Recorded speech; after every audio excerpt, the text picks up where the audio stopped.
Hey, I love you. If you're listening to this Saturday morning in your car or watching live on YouTube, I love you. Here at the Power Hour podcast, for two guys who are typically wasted halfway through, we don't say I love you nearly enough, but we do love you and support you guys. You have me dying in chat each week. We love your support and comments on Twitter. Every iTunes review, retweet, it's all very much appreciated. We've come a long way from only getting a dozen or so viewers on YouTube each week. In 2015, that was. And we couldn't have grown without you. Maybe I'm just getting sentimental because, personally, I feel on the verge of death. I've been sick for a week, and I have to go to a dumb wedding tomorrow. Who the fuck gets married during the football season? Schmucks. That's who. I gotta be honest. I'm not doing too good, Johnny. If you're wondering how long someone could live without a life, I may be proof that that answer is at least 7 weeks. I haven't seen a human in weeks. I've started to speak only in Excel formulas. And now I fear my body is shutting down from weeks of neglect and abuse. Like a veteran running back taking repeated blows to the body week after week during the season, mine is suffering too from nights of beer, White Castle, and spreadsheets. It's week 7, and I'm already burnt out. I've been killing it on Twitter. I'm about to hit 10,000 followers this weekend, I think. But it's taken a toll. I feel like a marathon runner who was just killing it a quarter of the way through, ahead of everyone, but then is puking and getting lapped by the halfway mark. Still, the thing that gets me up every morning, the brightest bright spot in my sad, sad life is the Power Hour podcast. We are back, ladies and gentlemen. I've got my beer. I've got my partner and one of my closest friends, John Proctor, with me. Johnny, how's it going? Good, man. I didn't write any poetry for today's episode, but I appreciate where you're coming from, and yeah, man, I really haven't seen much of human life either. My girlfriend's actually been in a rotation for the last month, so it's actually just me and my dog, and I bounce my football ideas off of her, and she's not as responsive as Adam Levitan's dog, so so far not too much, man.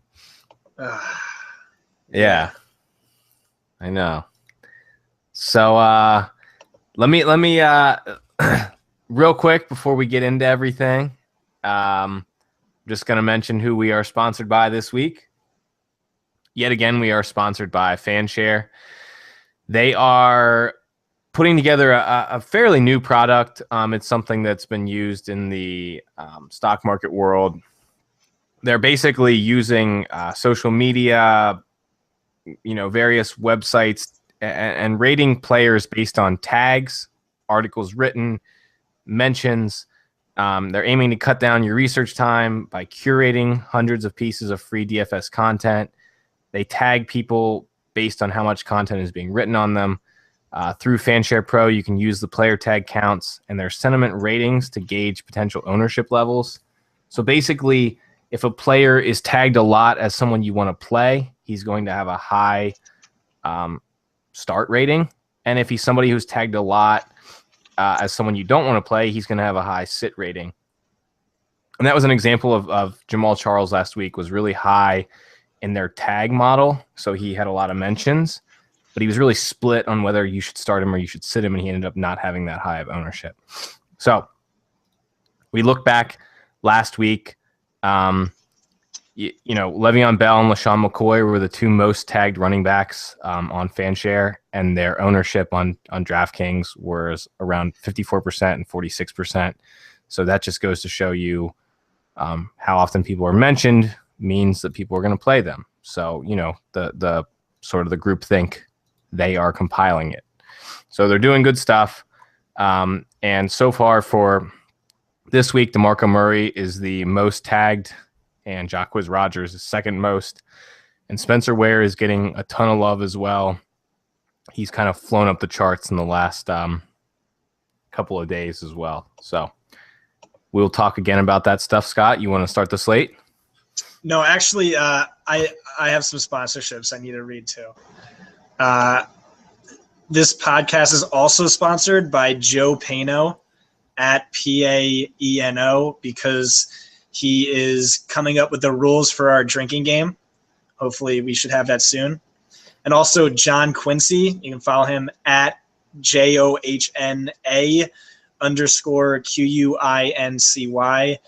Because like every week he listens to the podcast, he takes notes, puts it on an Excel spreadsheet, and posts it on his Twitter account.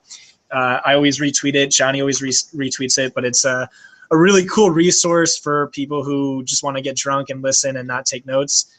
He does that for you, and I think that's pretty cool. It's good stuff. We'll have it out sometime on Saturday. Anyone who's interested. Yeah, man. Let's go. Let's do it. You want to talk the first game on the slate? Yeah. I know it's near and dear to your heart because it's true. It's the Giants at the Rams. It looks like Giants are slightly favored. It's a fairly moderate team total or of game total, 44.5-ish. We saw what happened to the Rams secondary last week with Tremaine Johnson out and Quinn unable to rush the passer. You know that Eli has struggled against the blitz, and the Giants have kind of just looked like ass for the last few weeks. And they have struggled against the run. So Gurley's somebody who people might be interested in. I don't know. Who are you thinking about in this game, man? There are two names I've written down. Do you want to guess them? I'm guessing it's Beckham. Okay. And then, I don't know, Kenny Britt. Yeah. So Cunningham's back this week, right? Good old Benny. Yeah. Yeah, I think you might be. Yeah. So that takes me off Gurley. But yeah, I love Odell Beckham. So Tremaine Johnson didn't play last week. And Golden Tate scored 31 fantasy points, which is more than he had up to that point in the season. He only had 30 through the first 5 weeks. Anquan Bolden scored 20. Marvin Jones and Andre Roberts combined to score 18. Last week, Beckham had 42 points. He was only 3% owned on Fantasy Aces. Really doesn't make any sense whatsoever. So really, he's projected to spend the most of his time against EJ Gaines and Troy Hill. So Troy Hill is PFF's worst graded running back. Troy Hill is PFF's worst graded running back. They bad, man. Yeah, so here's my stats for this. Hill is surrendering the highest QB rating to opposing quarterbacks. Gaines ranks 5th worst in the same category. Both rank bottom 3 in fantasy points per snap and coverage and bottom 8 in fantasy points per target. They are also 2 of only 13 cornerbacks to be targeted on over 20% of their snaps and coverage. Odell Beckham is like one of the more boom bust, like elite wide receivers. Like he has longs of 76, 75, 66, 45, 43. Last year it was kind of the same thing. But Hill's like routinely been burnt deep this season. He's given up a reception of 30 or more yards on 14% of his targets. That ranks 3rd most. He also has the 13th most missed tackles per snap of any cornerback. Pretty much, they're just it's an atrocity, and Odell Beckham makes a great play this week. Yeah, so here's the interesting thing for me and why like I'm conflicted on Beckham. So, your one of your great leaders, PFF Steve, tweeted out the stats on Eli against the blitz this season. Against the blitz, he's completed 53% of his passes. He's thrown 4 picks and only 2 touchdowns. And he probably has 15 times he's just thrown the ball into the ground like a fucking idiot on 60 attempts. So if Robert Quinn is, I think Robert Quinn is like a big, like whether or not I want to play Beckham. If Quinn is out and they can't generate pass rush, then I feel like Beckham's going to go nuts. if Quinn plays and the rest of their D linemen are back to health, I know they've been questionable off and on for the last couple of weeks, then I think that's the concern. I think the blitz is more of the concern for Eli than it is the like the corners. But the corners are bad. So if they don't have any pass rush, the corners are not going to do anything. So I'm all about that Beckham life if Quinn sits, for sure, if you have this game on your slate. Yeah, I think that's a great call. I think that's what it comes down to. I still think even if Quinn plays, there's a good chance that OBJ goes off. But I do agree that the pass rush is a concern. On the other side of the ball, Kenny Britt had a monster week last week. He's only 5% owned, or he was only 5% owned on Fantasy Aces on Thursday. I feel like the Rams have kind of admitted defeat with Tavon Austin. And it kind of makes sense too, because Case Keenum, the one thing he's good at is throwing a deep ball. Like, he ranks top 3 in deep ball accuracy this season. And that's something that, like, he's always had going for him, is threw a nice deep ball, was pretty accurate on it. And that's where Britt beats Tavon Austin. Yeah. So I do kind of like him this week, especially if Eli Apple is out again this week. I think he is. Yeah, dude. So the interesting thing about Britt is, like, I don't know how I've been missing this. I don't know. I guess I just haven't been paying attention. But outside of one game, like, he had one game where he went 4 for 38. But outside of that game, he has 4 for 67, 6 for 94, 4 for 82, 5 for 75, and then finally 7 for 136 and 2 touchdowns. Yeah, but Tavon Austin was doubling him in targets. Oh, I know. The targets have not been there. I mean, it's like 6'10", 6'4", 6'8". But, like, he is playing at a high level with a small target volume. And if the targets are on their way up, then Britt is on his way up. I mean, this is a guy, I know it's been back and forth and everybody loves Brian Quick, but the thing about, like, the pass core for the Rams is, like, Kenny Britt is the athlete on this team. Like, he was the guy who was on pace to be insane in I think it was like 2010, 2011, the end of the 2010, start of the 2011 season.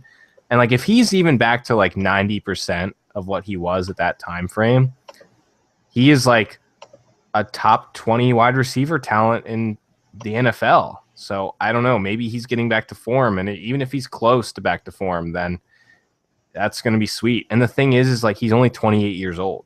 Like, he's like AJ Green's age. So it's something to monitor. I know the quarterback stinks, but, you know, and he's a Rutgers boy, Scott. He's like one of your dudes. Yeah, I owned Britt everywhere that one season where he was, like, the top fantasy wide receiver by, like, 40 points and then tore his ACL and never did anything.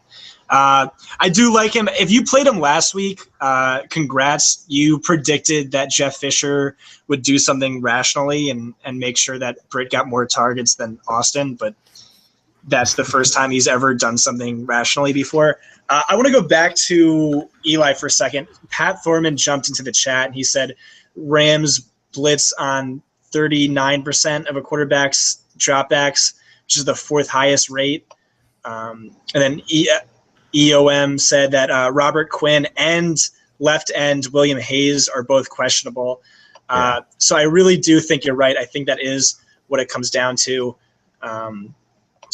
But yeah, Britt's kind of in play in GPPs, especially if that ownership or stats are there at least. And we'll want to hear more about those 2 questionable defensive ends.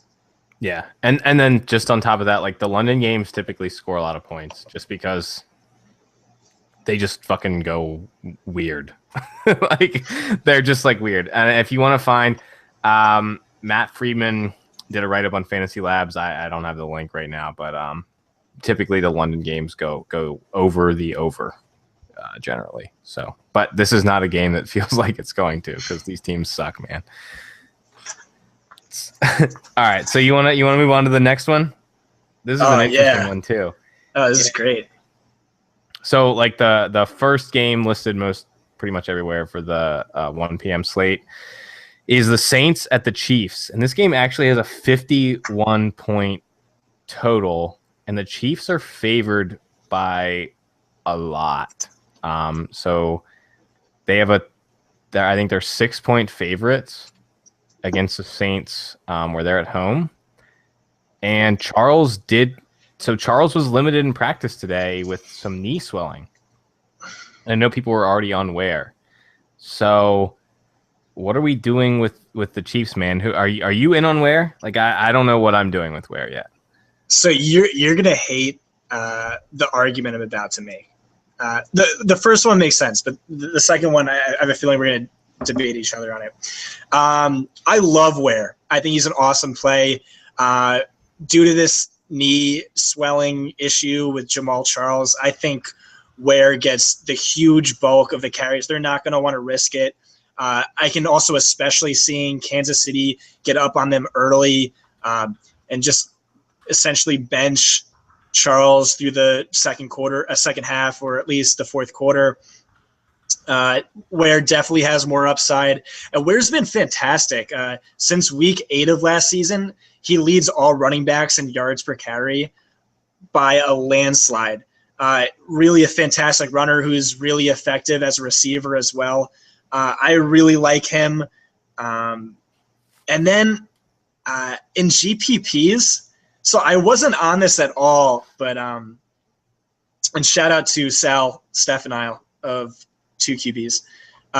Jesus Smith came in on PFF's projections as the 3rd highest quarterback. Kansas City has the 2nd highest implied point total. He's a leverage play off of Ware. We know how this ends. We know how this ends, man. But no. Seriously, though. I mean, if, like, Alex Smith was, like, high owned last week and he shit the fucking bed. Well, hold on. So he shit the bed, but he was fantastic. Yeah. What happened was the running backs got 3 touchdowns, but meanwhile he had an 86-point-something completion percentage. Yeah, he was good, man. 10-point-something yards per attempt, highest of the season. The downside for Smith is they don't throw in the red zone if they don't have to. I mean, they are happy to kick a field goal. So that's the downside. I mean, if they are not, they're not the Patriots. They're not going to throw touchdowns in the red zone when they're up by 10. They're fine just kicking a field goal.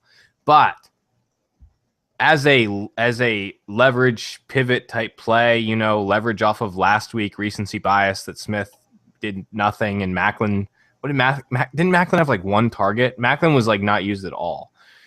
So if you want a last week recency bias GPP play, it's Smith and Macklin. I mean, the Saints cannot cover. Or Smith and Kelsey, either way. Yeah, Kelsey was low on too. The one thing is, though, so prior to last week, Kansas City had 5 passing touchdowns and only 2 rushing touchdowns. So after last week, now they're even at 5-5. So I'm not sure how much I'd buy into that running narrative, especially with Alex kind of like having those short dump offs inside the 10-yard line. But this is a dream matchup. I mean, last season, the Saints allowed the most fantasy points per game to opposing quarterbacks. This season, it's 9th most. And this season, they're allowing the most fantasy points per game to opposing running backs. These guys definitely have value. Yeah, and this is just like the Chiefs are just a weird team. I mean, they're sort of good. They've got a great cornerback, but he is the risk taking type. So he gives up They give up yardage. They don't have a great pass rush, but they're facing Breeze on the road, so Breeze is going to struggle. So this is a game that I think, like, if I had to pick, I would say it would go under the 51, but I'd say it'd be close. So yeah, I'm in on the Chiefs passing game if I want to play in tournaments. I think with the Charles news, like, Ware was like a great tournament play before they said that Charles was limited in practice. Now his ownership is going to go way up. So I'm not really all that excited about Ware in tournaments.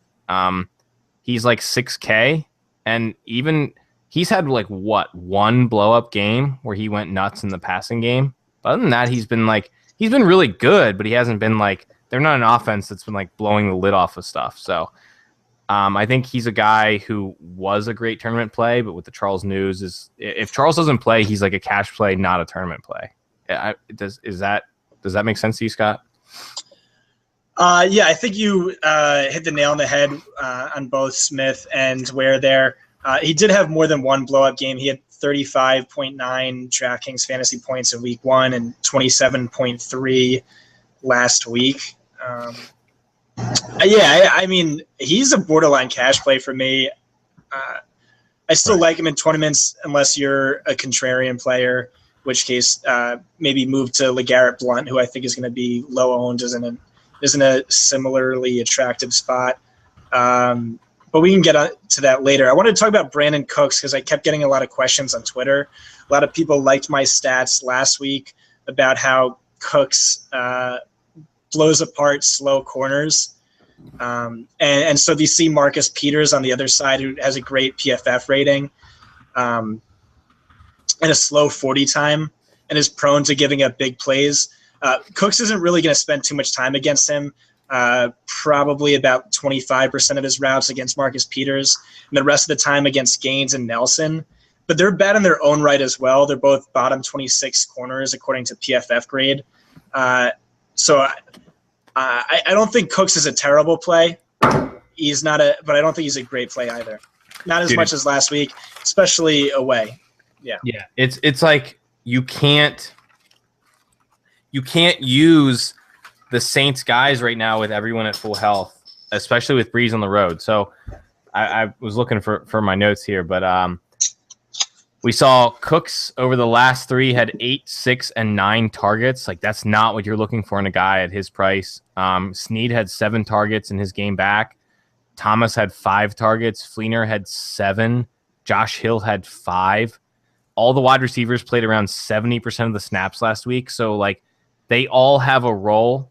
They are all a number 1 receiver in that offense right now. They all play about the same percent of the snaps. You have no idea who is going to be the one who is going to have like the best game. I mean, Snead has like the best matchup technically in the slot. And then I guess Cooks against Gaines. Thomas might see the most of Peters, but like that's hit or miss. You don't know where they're going to put them in the formation. And then Fleener is like losing snaps to Josh Hill. So, I mean, good luck predicting that. They are all like, when the Saints are on the road, they are GPP only plays. You cannot play any of those guys in cash. Does that sound about right, Scott? I don't know. I mean, it depends on the matchup. I don't think I'd go that far. But I mean, this week, at least. Sure. I still like Cooks in a GPP. That's what I just said, dude. I said they're all GPP guys. Yeah, I mean, in this matchup, Kansas City at home, fuck that. Next matchup. Right. Yeah. Okay. All right. So now we're moving to this is like should be the lowest scoring game like in NFL history. And the Vikings will still win by 10, right? So the Vikings at the Eagles, it's a 40-point over under. The Vikings are only, I think, a 3-point favorite, but I think that's a product of how low the total is. I think the Vikings should smash the Eagles. I think we'll probably see Carson Wentz have his worst game of the season. Maybe Jordan Matthews avoids Rhodes in the slot. Captain Munnerlyn has not been, he's no slouch. He's been pretty good, although there's a big size difference. Diggs might be back, might be full go, maybe not. We might see some Thielen. McKinnon has kind of fell out of the conversation, though he probably gets the same workload, around 18 to 20 touches, but the O-line stinks. And then just thrown out there, I think a correlation that's really interesting is the Vikings defense and using Darren Sproles. Where are you at, Scott?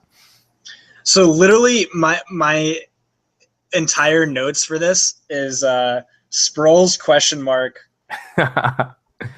Diggs is in a decent matchup, I guess. And then fuck it, let Johnny talk. Yeah, dude. So This is gross. yeah, this is. I mean, the Vikings are the best defense in football. If people want to tell you it's the Broncos, I don't know. I'll tell them to, I don't know, kick sand. Is that a nice way to say it? I don't know. They're just so good, and like I don't care that they're on the road. And the Eagles have kind of coasted with. They have a rookie quarterback though. He is going to struggle against this defense. There's like no possible way that he's going to have much success. They do not have good pass catchers. I mean, Jordan Matthews is solid, but that's all they have. Zach Ertz hasn't done much. You know, he's been injured off and on. I don't think they're going to move the ball. You can't run on the Vikings. And the 6 running back committee the Eagles are using, there are no Eagles you can play in this game. You know, I think the Vikings D is like a really interesting tournament play, and I think you can correlate them with like either Sproles or McKinnon, because I think Sproles sees the most work this week, with them playing from behind most of the game. I mean, do you really think there's anything else to talk about? No, not at all. You killed it. Yeah. Next one. Oh, I mean, if you want to throw like Thielen into it, like if you're making 20 GPP lineups, you want to throw Thielen in one in the hopes that Diggs is limited, go for it. Yeah. All right. So next one, we got the Skins, the Lions. This is a pretty high over under 49.5. It's pretty close to an equal pick 'em. I think the Skins are like maybe a 1 point dog. It's moved closer and closer to a pick 'em since it opened. I know Djax has been limited all week. Reed has been ruled out, so Vernon Davis will be the starter. The Lions' passing defense is the worst in football, allowing the most passing points per attempt to opposing quarterbacks. They also suck against the run. They're just a bad defense. Theo Riddick will be out. It looks like Eric Ebron is still probably going to be out. Where are you looking at, Scott? Yeah, I think Ebron was actually confirmed out. Is he confirmed? Okay. Yeah, so this is a weird one. I'll start off with the Lions. I'm not sure what to make with them because I don't think it's a lock that Josh Norman shadows Marvin Jones after Tate's big game last week. And Jones's targets have been weird. So week 2, he saw 11. Week 3, he saw 8. Week 4, he saw 7. Week 5, he saw 5. And last week, he saw 6. He really hasn't done much at all. I think Norman does shadow, but I don't think it's a lock.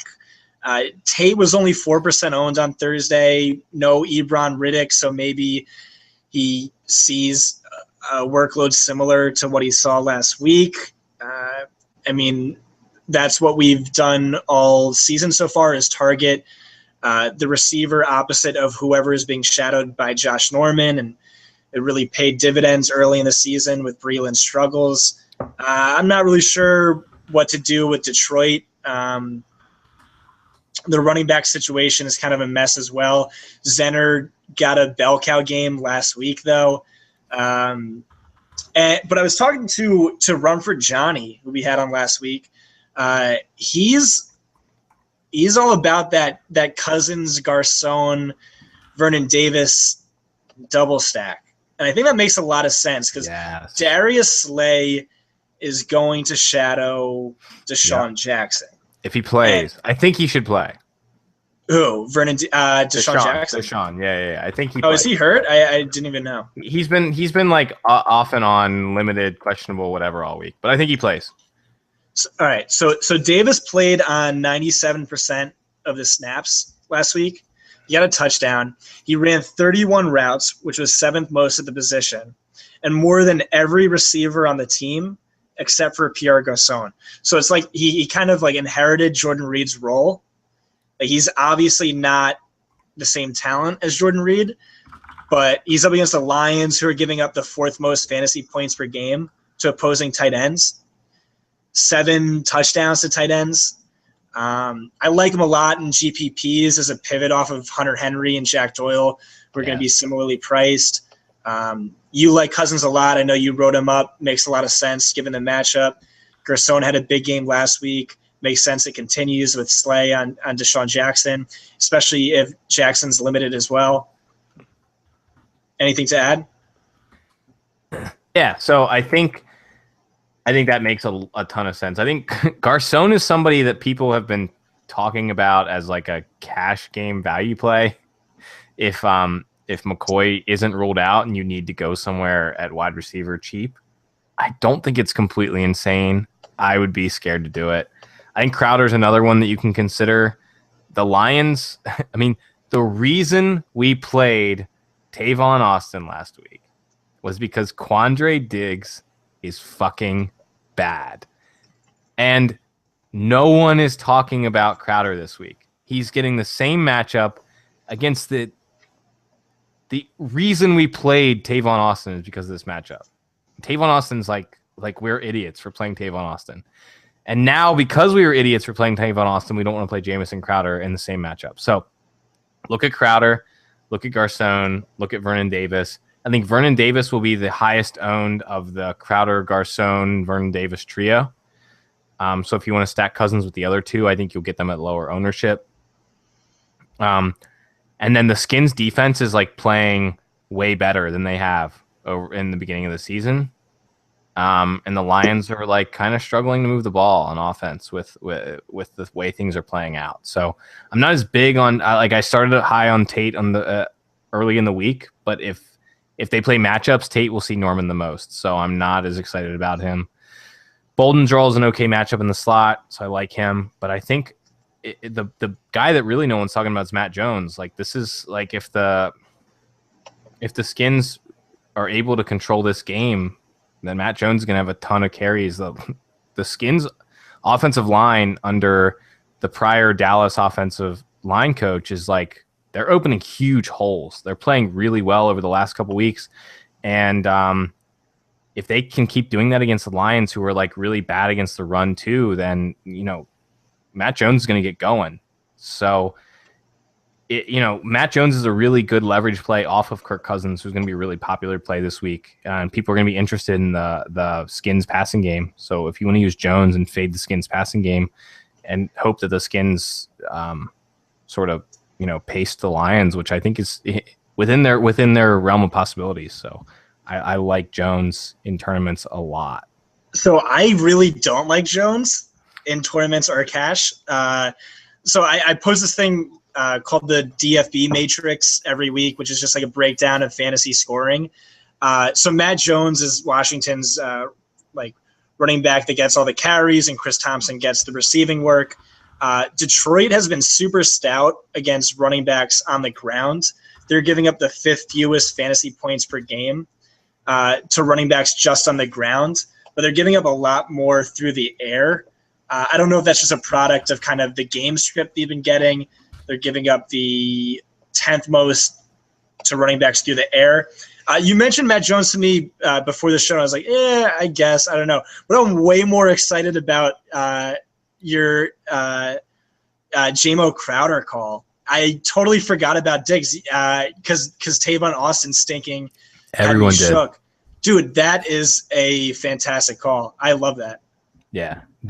So the reason I like Jones is the Lions are scoring points on teams, so that's why they're not running against them. But they get run on. They're 26th in Football Outsiders DVOA rushing rank, so you can run on them if you're ahead of them. But Stafford's been playing so well that he's scoring points on teams, so they can't just keep running the ball. So the question is whether or not the Skins are actually as good as. So they're 11th ranked DVOA passing defense right now, and they are playing like we sort of thought Breland and Norman as a combo on the outside were going to play this offseason right now. The question is whether or not they sort of fall back into what they were the first couple of weeks, or if this continues. So I mean that's a big question mark. They've got like half a season of being good and half a season of being bad. So I don't know. Yeah, but if the Skins are 1.5 dogs, I don't know. I still don't like Jones. I just like your J-Mo Crowder call a lot. Yeah, I mean, yeah. I think he's a sweet GPP play because people are not all that interested in him. Also, I mean, yeah, and you're going to get Jones at reduced ownership because no one wants to play Jones. Yeah. All right. So, I mean, are you? I'm not really in on Marvin Jones or Golden Tate. I think is interesting because he had the increased role with Theo out, but I'm like lukewarm on him, and I think Bolden's a little interesting too in the slot. Dude, Thoughts? Marvin Jones has 6 receptions, 47 yards over the past 2 weeks. He's not in play. And there's a chance he gets Josh Norman. Fuck that. Yeah. Okay. All right. So next game. This is like one of my favorite games of the week. So the Browns at the Bengals. I think the Bengals just fucking paced the Browns this week. Pryor has been limited all week. I mean, you're wrong. But so Pryor's been limited all week. He's like trying to convince coaches to let him play with a hamstring injury, which he may only make worse. If he does not play, the Browns passing game will be headed by Ricardo Lewis and Andrew Hawkins. And the Bengals have been they've been like a good defense. They've had a couple lapses. They got smashed by the Cowboys, but the Cowboys have smashed everyone so far with their offensive line. So I think the entire Bengals offense is in play. I think the Bengals defense is a really good play. The Bengals are like 10.5-point favorites against the Browns, and they have like a 28-point team total. And Vegas just thinks they walk all over the Browns, and I completely agree. You disagree, Scott? Yeah, I think the Browns blow out the Bengals in this contest. All right, so I'm looking for a replacement for Scott. No, I obviously not. Yeah, so since he is favored by 10, Johnny, wouldn't that be a Jeremy Hill game? Or is it? Yeah, so Scott and I talked about Jeremy Hill a little bit before the podcast, and I think Jeremy Hill might be hurt. People have talked about this a little bit. I've seen some reports from Beats that he's been sort of on and off the field during games. He comes in, he comes out. Gio got 3 goal line carries in a row last week, and that's not something that the Bengals normally do. Gio's way undersized to be a goal line back. And Hill has been a great, even though Hill has struggled running the ball at times over the last few years, he has not struggled running the ball at the goal line. He has been one of the better goal line backs in the NFL.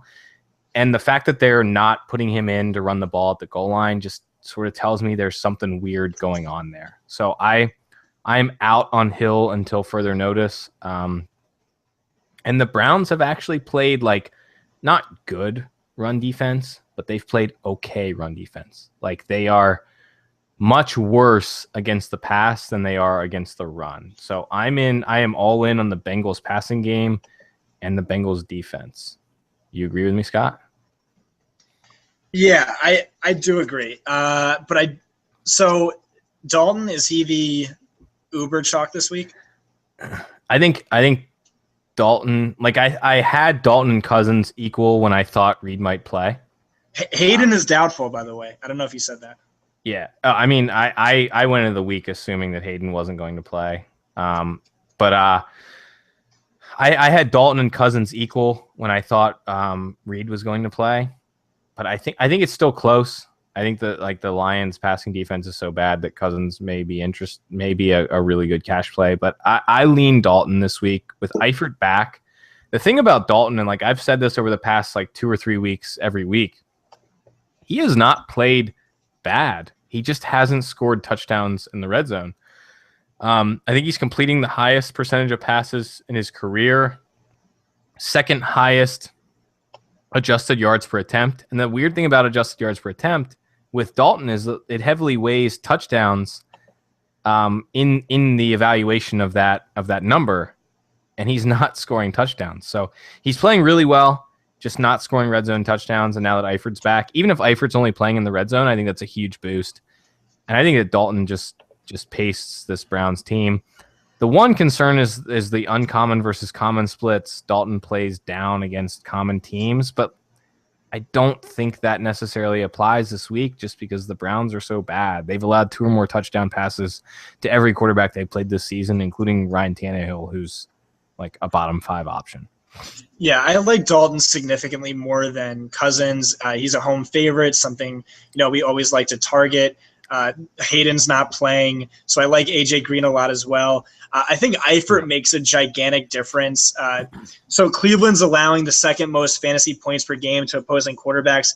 Like seriously, it's a dream matchup. But Eifert makes a huge difference, I think. So in Andy Dalton's career, in games without Tyler Eifert, he's averaging 18.8 fantasy points per game. In games with Eifert, he's averaging over 4 points per game more, 22.98. And then what really is a huge difference for me is Andy Dalton, when targeting Tyler Eifert last season, had a 144.1 QB rating, 77.4 completion percentage, and a 12-0 touchdown to interception ratio. Last season, when he targeted anyone else, including AJ Green, 94.2 QB rating, 63.9 completion percentage, and a 13.7 touchdown to interception ratio. You really can't understate the difference that Tyler Eifert makes. He had an all-time red zone target to touchdown ratio last season. He's a monster in the red zone, really similar, I want to say, in the same way that Gronkowski is for the Patriots. And I don't think that's an embellishment at all. Really like Dalton this week, and AJ Green as well. Anything else you want to add on Cincy before I move to my one guy on Cleveland? Yeah, so the one thing you missed was that in the red zone last year, Tyler Eifert had 15 targets. He caught 12 of those 15 targets. 11 of them went for touchdowns. And this year, Dalton has 32 red zone attempts. He only has 4 touchdowns on those 32 attempts, which is bad. But at the same time, he has the second highest adjusted yards per attempt, which means he's not playing quite as bad as his red zone numbers look. So I think it's a huge boost in the red zone. LaFell is playing better in the red zone over the last couple of weeks as well. And I think, and I mentioned this in a 2QBs article I wrote, like in your 2QB leagues, this is the week to trade for Andy Dalton now, because this is going to be a big game, I think. I absolutely agree. I love Dalton's value going forward. And people think Dalton hasn't been good at all, but really considering the loss of Eifert, who is arguably is most efficient receiver, he's played extremely well. Great stats. Really love Dalton this week. On the other side, so I didn't really look too deep into this. I was all over Pryor early in the week, assuming he was going to play, but now it's looking like he's probably not going to play, which kind of makes Gary Barnidge a really interesting call. Evan Silva's all over him. Shout out to Tyler from PFF. Posted some really interesting stats earlier about how so it looks like Cincy is only below average against the tight end, but when you look at it from a fantasy points per target basis, they're actually one of the worst defenses against tight ends. So I do like him this week if Pryor doesn't play. Yeah, no, I'm in with you. The downside for Barnidge is he hasn't been getting like the red zone goal line targets that he got last year. But I mean, the thing is they're not scoring, so that makes some sense. But yeah, I like Barnidge if Pryor's out, and I think another guy that like one of our preseason boys, Ricardo Lewis, should assume an every down role as wide receiver if Terrell Pryor is out. And I think he's probably, if Pryor doesn't play, Ricardo Lewis is probably a lock for like 6 to 10, maybe even more targets. He saw 9 targets last week while Pryor was hobbled, caught 5 for 65. He's a very raw gadget project type guy, but he beat out the other guys who were ahead of him in the preseason recently. He's operating as the number 2 on the other side of Pryor and, in 3 wide receiver sets with Hawkins in the slot. I think he gets more value than Hawkins does if Pryor sits. So I think he assumes the Pryor role. I think Pryor might play or try to play, but I do not think he's going to be effective. He has to convince the coaches that he's able to play. So I'm not really all that in on Pryor. And if Pryor is like ruled out, I think Bengals D is like way up there. I think they just smashed them. Yeah, I like Ricardo Lewis, probably GPP only for me, just because Hawkins had more targets the previous week. But yeah, I do like Barnidge and GPPs. Are you considering AJ Green and cash? Yeah. That's another thing. So I think if Pryor sits, you can play Barnidge and cash if you want to, but I think it's a Doyle or Barnidge type situation. If you've got the extra cash, I think Barnidge picks up a lot of the extra work from Pryor. But AJ Green should see, his normal target volume, and without Hayden, there's no one that's going to cover him. And in good matchups, AJ Green has just smashed this year, so it's hard to think that he's not going to have 100 yards or a touchdown either way. And I think the way that lineup construction is working this week, you're going to end up with AJ Green or Julio Jones in your lineup, and I think they're both equally good options. So I think flip a coin and pick one. So I like Green, yeah. You have any extra thoughts on Green? Nope. All right. So next matchup. This is like the interesting one. This has the running back news. That's the big news. We got the Bills of the Dolphins. Actually, a pretty high total, 47.5. Bills are the favorites, but not as high a favorites as I would expect. I think they're only a 3-point favorite. They do not know if McCoy is going to play. It sounds like McCoy is not going to play. Everything points to him not playing. But, his agent says that he's a game-time decision. Some of the beats say he's a game-time decision. I would be shocked if McCoy played, especially against Miami, who you have to think that they're not going to have any trouble with. So Gillislee is a big topic. Looks like Robert Woods has been a walking boot. He probably won't play. Big news is, Foster should be back. And then Ajayi, what you're doing with him. Where are you at on this one, Scott? All right, let's take it step by step.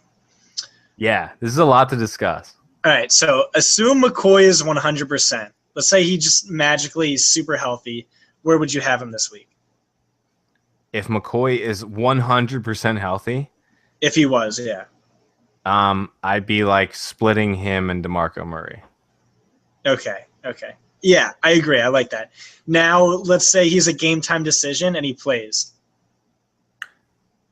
Fuck no. Like, I don't want him or Gillislee. Not in GPPs? In cash. Yeah, in GPPs, I would like sprinkle them both. Okay, I wouldn't be excited about either. Like, I don't know. Yeah, I'd play him in some GPPs. Definitely not a cash play. Okay. No. Assume game time decision. McCoy doesn't play. Yeah, so you just put Gillislee in all of your cash lineups, and you just click the button, and then you just continue doing other things. There's no reason to not use Gillislee. Even if Gillislee, people wanted to play DeAndre Washington in cash games the other week. I was not excited about that. We knew it was a 50-50 split. This is going to be, 60-40 at worst for Gillislee. He is going to be the sort of the head back, and the Dolphins suck, man. Like, they're a bad team. So I want a running back getting the majority of the work against a bad team, and a running back who has been really good in his sample sizes over the last couple years. But I want to know that McCoy is out before I play him. But if McCoy's out, I'm all in on Gillislee and cash. Yeah, so I agree. I think that's the right call. I'm really excited about Gillislee this week. You said 60-40 as a worst case scenario, and that sounds about right. You know, if you listen to us during the preseason, really loved Jonathan Williams as a talent. That was one of Aaron H's boys. But McCoy's kind of owned and operated this bell cow role due to the depleted nature of their depth chart. And now with him going down with an injury potentially, I could definitely see Gillislee kind of stepping back into that role. I don't think Gillislee's a fantastic talent. Really, I think he's pretty average, to be honest. But I think the workload would be there in a really desirable matchup that he's kind of a must-play in cash, along with maybe some other values we'll get to later.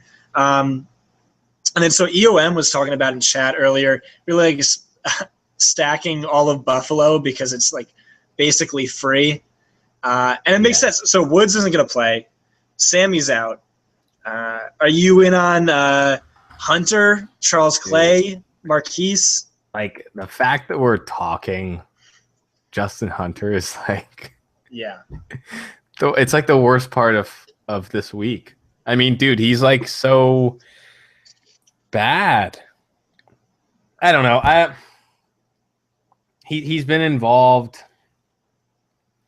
If the Bills smash the Dolphins, you know, which we a lot of people want to seem to think that's going to happen. I don't think this shoots out. I have They're a hard only time favored seeing. by 3. Oh, I know. But if the Bills were at home, they'd be favored by like 9. If this shoots out, I don't think Tyrod Taylor can shoot out. I mean, I don't have the faith in Tyrod Taylor that a lot of people have in him. I do not think he is he is not the kind of guy who can go blow for blow with another quarterback. Though I'm not really, can Ryan Tannehill go blow for blow? I don't know. I don't think this is a very high scoring game. I would bet the under on the 47.5. The Dolphins. So Jarvis Landry draws like the second worst cornerback slot matchup in football this year. It's either nickel or nickel. I don't know his first name. Roby Coleman has been like lights out against people in the slot. He's allowing, I believe, the lowest quarterback rating against as a cornerback in football. It's like it's under 20.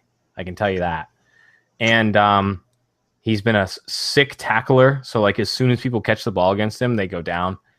And I don't think Jarvis Landry is going to have a ton of success. I was like on him in the beginning of the week because I targeted Roby Coleman last year. I didn't think he was very good, but now I'm like wavering on that. And I don't think Devontae Parker is all that special. I don't know how the Dolphins are really going to move the ball.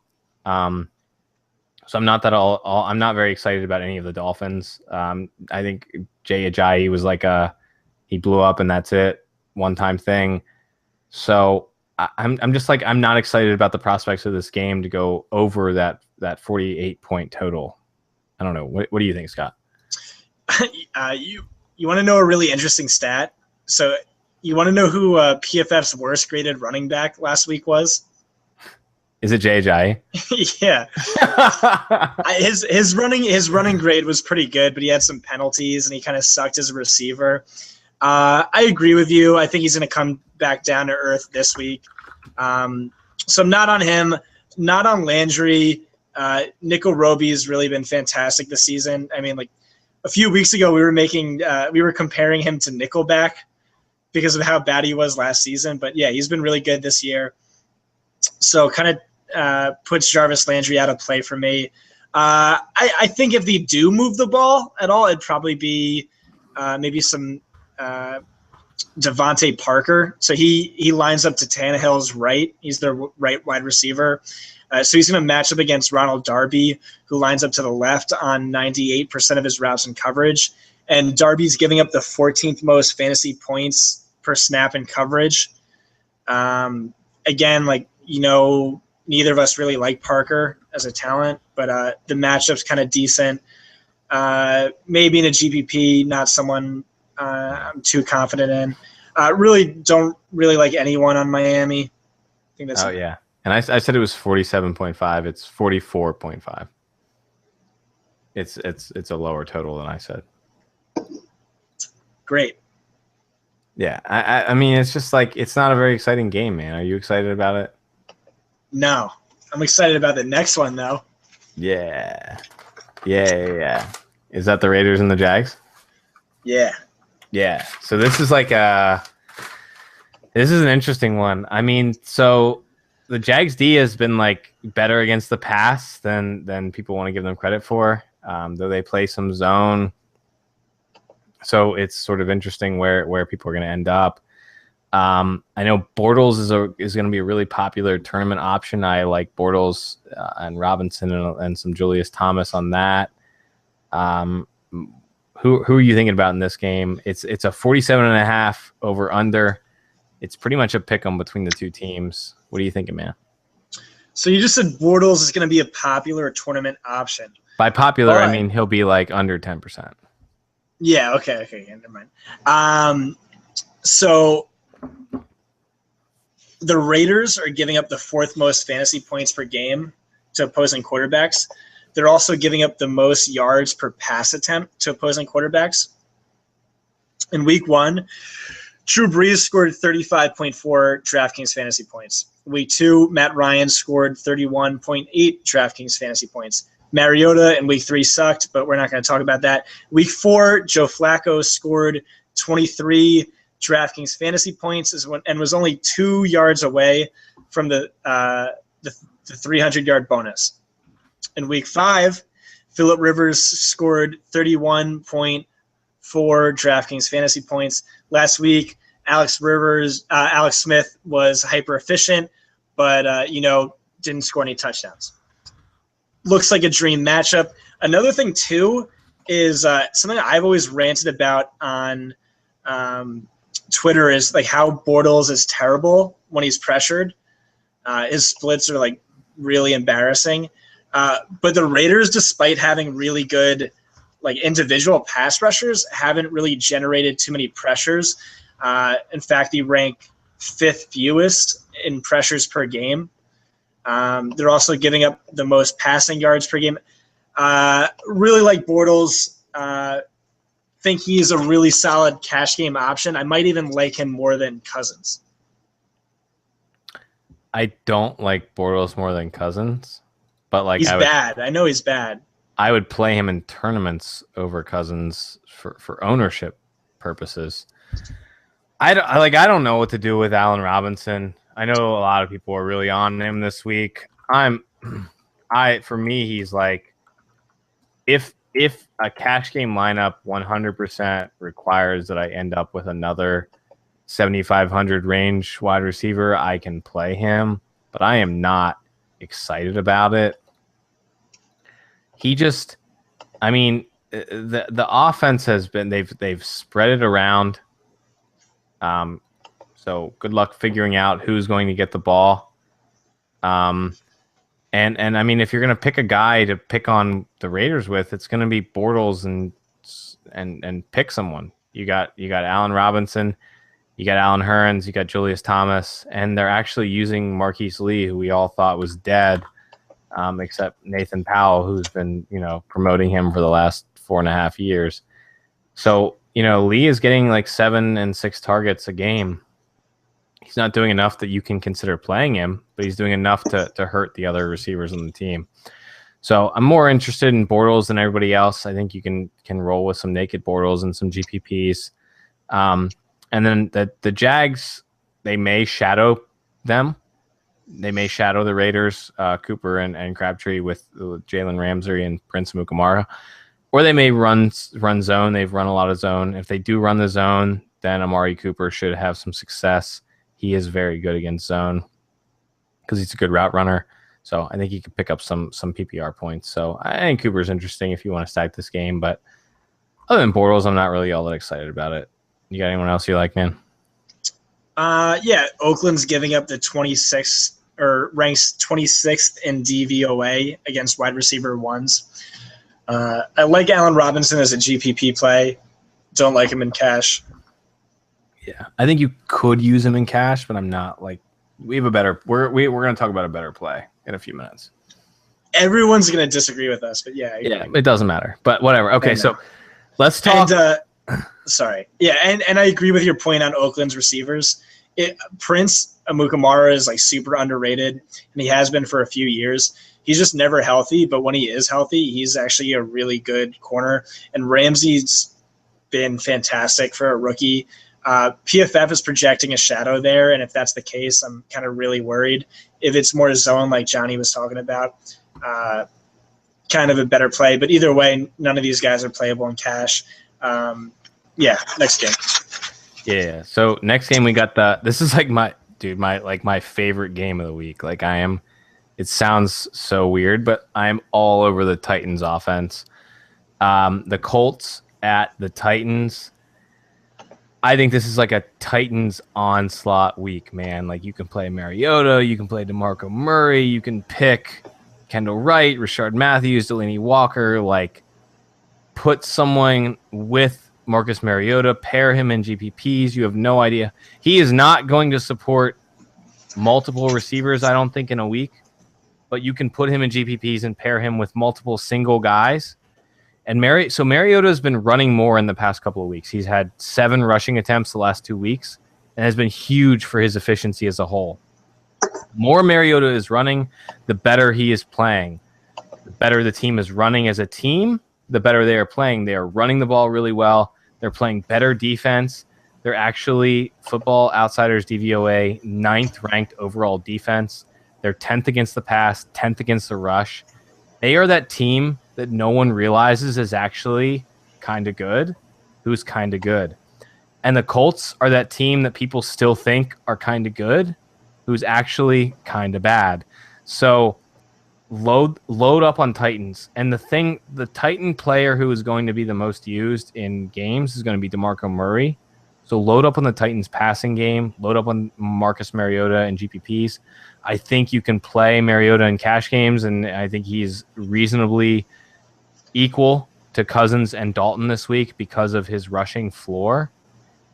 And I think you can play the Titans defense. I think the Colts are just like bad. So the Titans are super cheap. I think they're 2,500 on DraftKings. Colts turn the ball over and the Titans are playing really good defense. So man, I'm on the Titans. And then like when it comes to the Colts, really like Hilton for target value because he's going to get a ton of targets with Dorsett out. And I like Doyle in the same sense. Scott, where are you at on this on Titans onslaught? Not nearly as high as you. So Mariota hasn't thrown for 300 yards yet this season.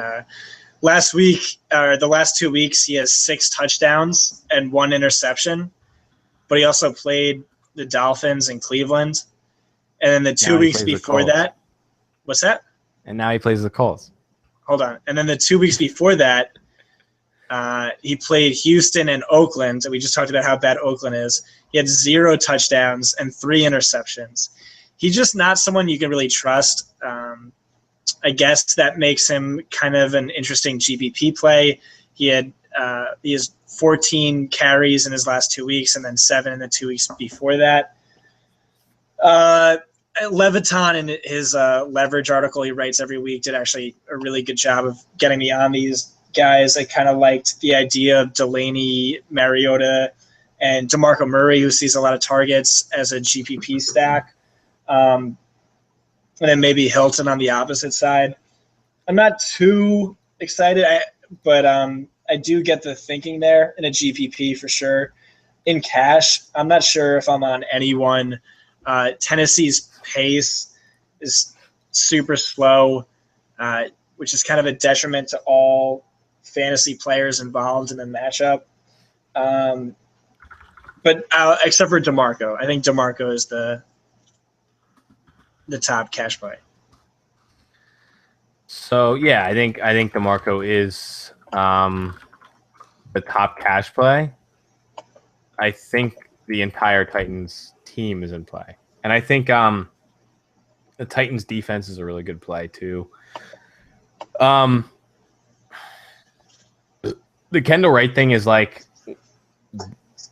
what is his role on this team, and who are the wide receivers. I just want to say Tajay Sharp is like that is done. The experiment's over. Like, I just want to say that, like, on the mic. But so I think you can consider Marcus Mariota like way high up on GPP lists. He's like a great pivot. Like, if he outscores Dalton and Cousins, you are like moving way up the list.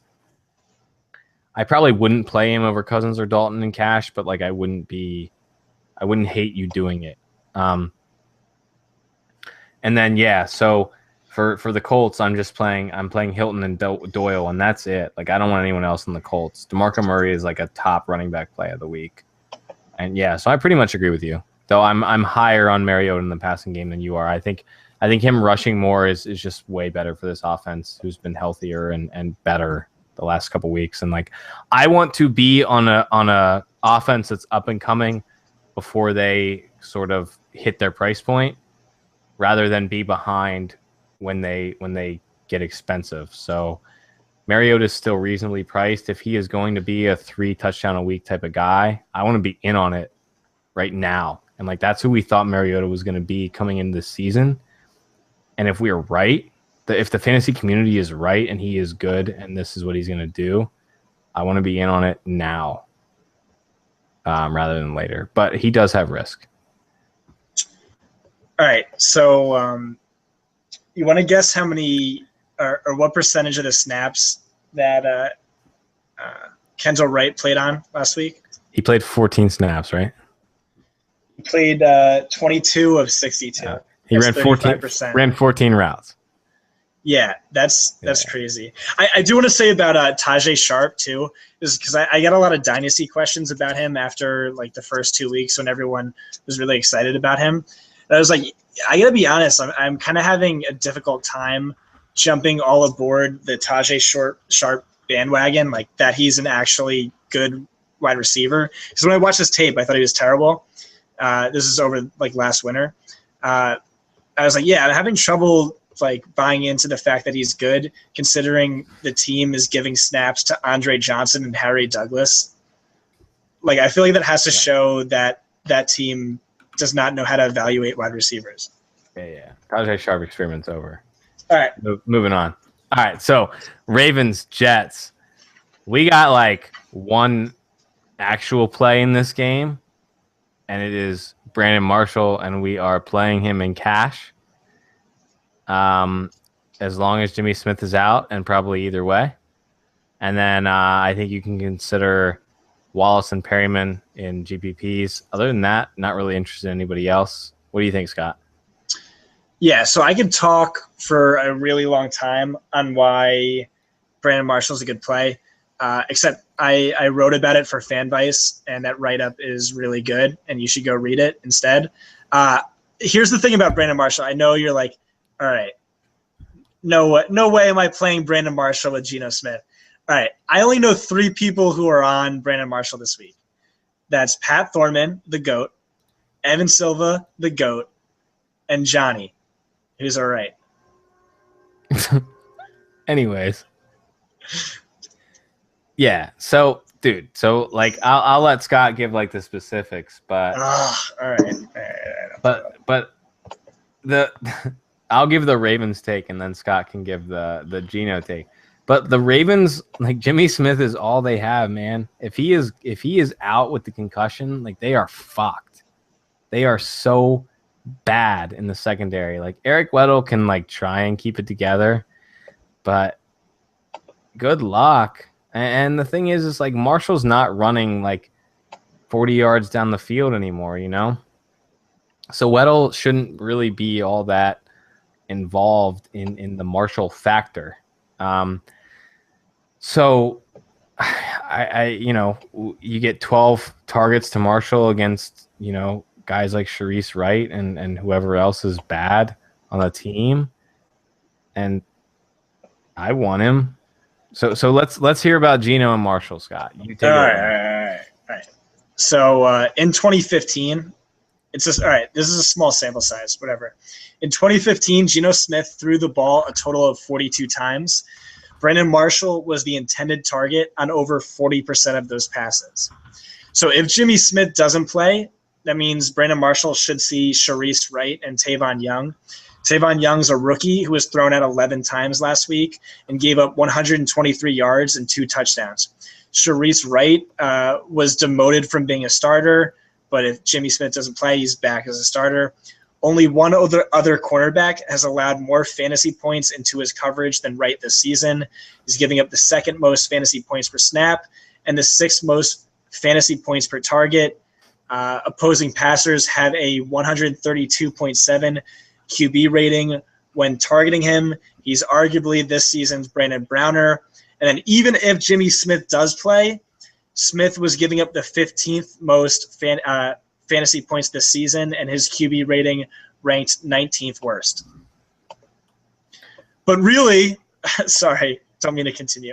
But what's super impressive about Brandon Marshall is like he's kind of matchup proof anyway. Over the last 3 weeks, he's been shadowed by Richard Sherman, Ross Cockrell, and Patrick Peterson. All 3 of those guys graded out as top 15 cornerbacks last season. In week 4, Marshall scored the most points any receiver has ever had against Richard Sherman since Richard Sherman was named the starter in 2011.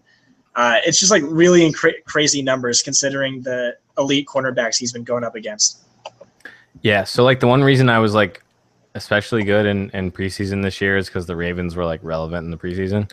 So like Ravens news is like Elvis Dumervil is out. Terrell Suggs, I believe, has a torn bicep, who he might play through, and like so they're not gonna have any pass rush at all.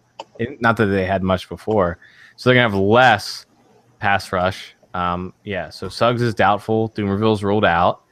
They're not gonna rush the passer, and then you have like people below Sharice Wright and Jimmy Smith covering the wide receivers. And Gino's going to just throw it to Brandon Marshall against total scrubs. So, Marshall, man, do it up. Ravens are going to get smashed this weekend. Like, Flacco's injured. People are going to play Terrence West. Don't do that. Just don't do that. Don't put yourself through that. If you're going to play Ravens, it's Wallace or Perryman. You're hoping for those big, deep throws, but with Flacco hurt, I don't know, man. This game just feels bad. I'm just on Marshall. Yeah, I agree. I do get the logic with Wallace and Perriman. You know, those are the speedy guys. Jets have been really susceptible to speedy wide receivers and to big plays. So that makes sense as well. Agree with Johnny. Every time I look at Baltimore's depth chart, I just feel bad for Eric Weddle. Brandon Marshall. It feels gross, but it's the right play. Next game. Yep. So this is the big one. This is the Chargers-Falcons game.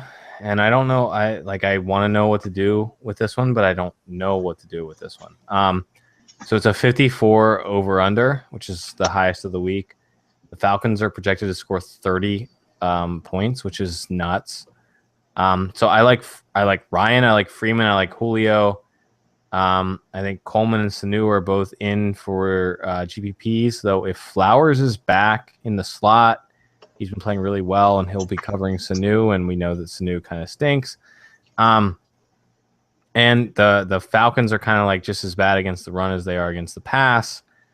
And then you look at the Rivers and the Chargers side. You got Rivers, Tyrell, Travis Benjamin and Tyrell will probably both see equal time against Trufant unless he shadows someone, but good luck figuring that out. If Benjamin is active, you have Henry, who's been playing as good of anyone. He's been pretty much the top passing option for the Chargers. And then Gordon, good luck figuring out what to do with him. Where are you at, Scott? This is the big one. Make some decisions. Yeah, highest implied point total of the week goes to Atlanta. Highest over-under is this matchup. Yeah, you just threw a bunch of stuff at me, but I kind of got to take it piece by piece. So San Diego, we look at them. Atlanta's struggled mightily against opposing tight ends. Hunter Henry seems like a great play. Henry's been fantastic as a receiver, arguably San Diego's best receiver over the past 2 weeks. Yet at the same time, his snap percentage is decreasing. Antonio Gates ran more routes than him last week, Does that mean Antonio Gates to play? Gates has been atrocious, and he's not close to 100%. Really not sure what to do there. The targets have been there for Henry. It does kind of make sense. Going to be highly owned in a GPP. Travis Benjamin's questionable. If he doesn't play, then Tyrell Williams is going to get Trufant, which means he's not in play. Inman's been super shaky, so I don't think he's a good play. I like Melvin Gordon a lot in a GPP. Yes. And then on the other side, I think Matty Ice is a great play up against this atrocious San Diego defense. But at the same time, who do you play? Because even with an injury to their top corner, their cornerbacks have played super well. So who's scoring the points in the highest implied point total of the week? So the running backs, and then who do you play over those? Because that's a running back by committee. Yeah. Yeah, dude. So here's the thing. Like, I've been saying, since week 1, like the Chargers have like such a sick cornerback group, and Brandon Flowers should be back this week. From what I understand, like he's practiced with a helmet on. So I think that's like good. He's been out with a concussion. So Flowers should assume slot duties against Sanu, and like Sanu's like not all that good, and Flowers is better than Sanu. So that's a downgrade for him. I mean, Julio should not have any trouble against Casey Hayward. So I like Julio a lot. I think you can play Julio in cash. I don't think he will struggle against Flowers or Hayward, whoever he sees on the outside or whoever he sees in the slot. Not really a problem. I think Julio is probably a slightly better play than AJ Green, but he's more expensive than AJ Green. So that's something to consider there. And then if you can fit Matt Ryan in cash games, like you can just play Matt Ryan. I think for me, Matt Ryan is the top overall quarterback play on the week in terms of raw points. So I'm okay with fitting Ryan into your cash games if you can do that. And then I like Freeman. The Chargers have been mostly beat up by PPR backs versus backs on the ground. So I like Devontae Freeman a lot. I think Coleman's in consideration in tournaments, but he's been less and less involved over the last couple of weeks. And I don't think he's going to keep up the whole 50 yards per catch thing going. And then on the Chargers side, I like Gordon to catch some passes and run the ball against the Falcons, whose defense has not been that great. But, I mean, good luck picking between Tyrell, Benjamin, and Henry and Gates on the Chargers offense. They spread it around. But if Benjamin plays, I think Tyrell's in play because he won't get shadow coverage. And I like Rivers a lot too. I think Rivers should be keeping the ball up, trying to keep pace with the Falcons. So I think Rivers in play for cash too. But I don't know who you're going to throw him with. I don't think I would stack him with anyone in cash games. I would not play any of the Chargers receivers in cash games because, if Benjamin's out, Tyrell gets Trufant. If Benjamin plays, then good luck figuring out who gets the target volume. So that's where I'm at on that game. Scott? Yeah, I really like Melvin Gordon. He had a down week last week. He only scored 9.4 fantasy points on DraftKings. In his prior 5 weeks, he averaged 19.82. He ranks 5th in carries, 7th in running back snaps, 2nd in red zone opportunities, and 5th in fantasy points. He's up against Atlanta's defense, which has allowed the 4th most fantasy points per game to opposing running backs. He was only 3% owned on Fantasy Aces. I think he's a great play. Yep. Yeah, I think Atlanta just kind of blows out San Diego. I mean, not necessarily blows them out, but I think they carry a heavy lead. So, all right, I'm going to lead us into the next game. Wait, so Brandon Flowers has been ruled out. So, oh shit, really? Yeah. So makes Julio Jones an even better play. Yeah, and moves Sanu back into GPP consideration too. So, all right. Yeah. Okay. All right. Let's move on to the next game, though. Yeah, that just moves. Yeah, it moves Julio up and Sanu into GPP consideration. Good call. Okay, so Bucks at the 49ers. So this is like a turd game that like I really like though. Yeah, I have to pee. So can I just talk a little bit and then leave for a little while? Yeah, go ahead, man. All right. So Jaquiz Rogers is Quiz Rogers. 4,300 and saw 36 touches last week. Doug Martin's not going to play. Yeah, I'm going to hang up and listen. Your thoughts? Yeah, so, I mean, Jaquiz Rogers saw 35 attempts last week, or 35 touches last week. I mean, he's the chalk against the Niners who just can't defend the run once Navarro Bowman went out. So fire up Jaquiz. He's just a cash game must. And then also Mike Evans. The Niners are most susceptible against the deep passing in the middle. Evans runs the deep routes for the Bucks. That's where he's going to get the majority of his passes. He has 5+ catches in the last over his entire 2016 season. Vincent Jackson is out forever. He's probably just dead and retired. So Evans should see tons of catches this week and going forward against the 49ers, who cannot defend against the deep pass. I project him to be probably my favorite points per dollar wide receiver on the week. Really big on Mike Evans. I think he's a cash game must. And then you look at you can look at Brate and you can look at Humphreys, who should pick up extra targets this week because Vincent Jackson's out. Though Vincent Jackson has not really played all that well, so I'm not sure that Brate and Humphreys get all that much of a boost. And then Jameis. A lot of people are in on Jameis, but I'm not really in on Jameis. I'm more in on his targets than I am on him. I think Mike Davis is someone to consider in tournaments as a a play over Gillislee. If Mike Davis outscores Gillislee, he's a nice leverage play. But yeah, so I do think that is the play. Like, some people are worried about Sean Drone, but last week Mike Davis outsnapped Sean Drone 24-5. He out carried him 5-1, out targeted him 3-1, and Hyde only played on 52.5% of the snaps last week due to his injury. So I do definitely think Mike Davis is the play there, like him in GPP as a leverage play off of, let's say, Gillislee. Did you talk about Mike Evans with Vincent Jackson out, getting all the targets? You think I'm an idiot? Yeah, dude. All the targets. He's like a goat play this week. We don't even need to talk about Evans. We hate Mike Evans. Yeah. Hate. For years we've hated him, but he's such a goat play this week. Yeah. So what do you think about Brate, Humphreys, Torrey, and Cap? Give me your take on those four. So I just want to say, every time we talk about San Francisco, they play a ton of snaps. So they're always really them and their opponents are always kind of in play. It sucks because San Francisco stinks, so you can't really play them. Johnny's just like suspiciously eating French fries at the moment. But yeah, Kaepernick, I mean, in a GPP, sure, why not? Torrey, sure, why not? Really don't feel great about either of those guys. Brate, I do like a lot with Vincent Jackson out.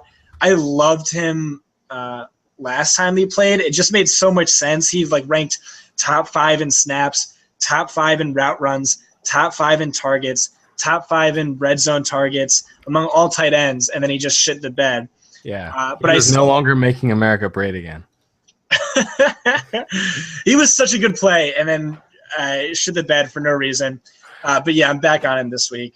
Yeah, same. And the team has said from beats I've been reading over the week, they've said that he should see more snaps out wide because they really don't have a second wide receiver, and that Humphrey should continue to play in the slot.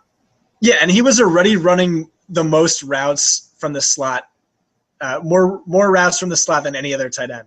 Yeah, so I think he takes more snaps outside, and Humphrey sees more snaps in the slot. So I think Humphreys and Brate probably get some increased usage, but I think Evans is the primary beneficiary. So, yeah, I'm not really big on Mike Davis. I don't know. TJ Calkins is big on him. If you want to find TJ Calkins, at TJ Calkins on Twitter. Oh, he was also on Brandon Marshall, by the way. Yeah, and you want to ask him. TJ's the man. all about Mike Davis. He will like give you like a Mike Davis hand job, but I don't know. I'm just not big on him this week. I think you can't really run on the Bucks, so you're gonna have to throw on them. If I want to play somebody in a GPP against the Bucks, it's gonna be Torrey and Cap, but I don't really like that either. Yep. So, all right. So let's talk about the next onslaught, and that's gonna be the Patriots pasting the Steelers. Are you playing any Steelers this week? I'm not. I kind of want to play Antonio Brown as like a contrarian play. I just like want to hope that he still retains value. Although we saw last season he really didn't once Ben Roethlisberger went out. Le'Veon Bell too. He's probably the best running back in the league. You want to hope he retains value. But as we know, the Patriots like to shut down the opposing team's best player. And by Belichick's comments earlier this week when he was like, oh, my God, Le'Veon Bell is so good. And like he like doesn't really do that. It's clear that Le'Veon Bell, in his opinion, is their best player. So I'm not really on anyone there. I like Patriots defense, and then I like LeGarrette Blount a lot. Pretty much anytime you can project the Patriots to win by 7 or more, LeGarrette Blount's a great play. I've posted those splits on Twitter a million times. So I like him a lot. I like Brady still. I like Gronk. I also like Edelman. He's leading the team in targets since Brady's return, but he really hasn't done anything. I don't know if Brady's in the same capacity as like Peyton Manning to kind of like force feed guys who've had multiple down weeks in a row, but I do think he bounces back. Yeah. So the Patriots are, I think, like what 60 or 70% of their completions over the last. So since Brady has been back, I think it's 60 or 70% of their completions have gone to tight ends and running backs, which is Bennett, White, and Gronk. They are a different offense this year, and I am out on Edelman until further notice, because he's not getting the target volume that made him the wide receiver one that he was last year. I think Hogan is interesting because the Steelers get beat deep, but I wouldn't be all that excited about him because they have no reason to go deep. I like Gronk this week. If you can make it work and you can pay up at tight end in cash, Gronk is cheaper than he should be. Though there is a cheap option in Doyle that is substantially cheaper. James White would be in cash game consideration if we didn't have Gillislee and Jacquizz Rodgers. So I like him. Not stoked about Blount since Brady has come back. White is playing about 50%, just over 50% of the snaps, and Blount's not really that involved. So not as excited about him. The Steelers are also better against the run than they are against the pass. And then when it comes to Steelers, I'm not playing them at all. I don't see them having any success. The reason we played the Eagles defense in preseason and had a huge week was because we knew that Landry Jones was going to be playing against them. So I think that's another reason to play the Patriots defense against Landry Jones, who is fucking terrible. Any other thoughts, Scott? Yeah, Landry Jones is maybe the worst quarterback in the NFL besides Tom Savage. I will thank Landry Jones for a second place finish in a preseason GPP by giving the Eagles defense all of the points. Who told you to play the Eagles defense? I'm just curious. Landry Jones did when I watched him warming up. You agreed with Silva. You were like, oh, yeah, let me play this other defense. I'm like, nah. Scott was more in on that defense, but I mean, the reason Landry Jones is terrible. That's like the reason that's your Scott take was in on that defense because Landry Jones is so bad. He's so bad. So yeah, fire up your Patriots. Do not play the Steelers. I mean, look, if you get lucky and Antonio Brown has a good game, like good luck. I'm not doing that. Fuck that. No way. No Steelers, man. My only question with this is why are the Patriots only favored by 7? I think it's like a mistake. I don't know, man. I guess because they're on the road. I don't know. It's a confusing line. It's not. Because the Patriots defense hasn't been good, I guess. But it's Belichick, man. He's gonna scheme against Landry Jones. Landry Jones sucks. All right, next game. Yeah. Okay, so we are looking at the Seahawks against the Cardinals. So this game, I'm not really I don't really like anyone in this game. Why are the Cardinals favored when Carson Palmer has been atrocious?